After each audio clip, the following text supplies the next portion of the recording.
update ng bayan, maasahan anumang panahon. Magandang oras po sa ating lahat, narito ng latest update sa lagay ng ating panahon ngayon at sa susunod na 24 oras. Sa kasalukuyan ay nagpapaulan pa rin sa malaking bahagi ng Northern Luzon ang shear line. Nakakapekto ngayon sa bahagi ng Calayan Islands at sa eastern sections ng Northern at Central Luzon. Samantalang Northeast monsoon naman ang siyang nakakaapekto sa nalalabing bahagi ng Northern Luzon. Umiiral naman ang mainit na easterlies sa silangang bahagi ng Mindanao. Dahil nga sa Northeast monsoon, asahan ang maulap na kalangitan na may mga pag-ulan sa bahagi ng Batanes at ang mga lugar dito ay posibleng makaranas ng mga katamtaman at minsan ay malalakas na pag-ulan kaya posible ang mga pagbaha at pagguho ng lupa. Samantala sa Cordillera Administrative Region, Ilocos Norte, Ilocos Sur, Aurora, Calayan Islands at ang nalalabing bahagi ng Cagayan Valley ay makakaranas naman ng maulap na kalangitan na may mga kalat-kalat na pagulan at pagkidlat, pagkulog. Dulot naman ito ng umiiral na shear line o yung banggaan ng northeast monsoon at ng easterlies. Kaya posible rin ang mga flash floods o landslides lalo na kung may mga katamtaman at minsan ay malalakas ding pag-ulan.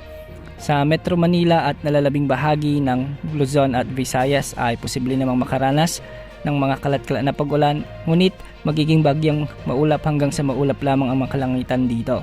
Dulot pa rin ito ng mga umiiral na localized thunderstorms.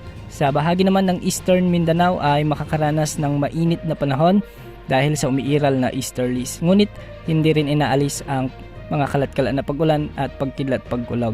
Bukas asahan pa rin ang pag-iral ng shear line sa malaking bahagi ng Northern Luzon, lalo na sa may Cagayan Valley. Pinag-iingat natin ang ating mga kababayan dyan dahil posible ang mga malalakas hanggang sa matitinding pag-ulan na posibleng magdulot ng mga pagbaha at pagguho ng lupa. Samantala, sa kasalukuyan ay wala naman tayong namomonitor na panibagong low pressure area o potential na bagyo na posibleng pumasok sa ating area of responsibility sa susunod na 3 hanggang 5 araw. Ngunit sa ikalawang linggo ng Disyembre ay posibleng may mabuong bagyo sa silangan ng Mindanao.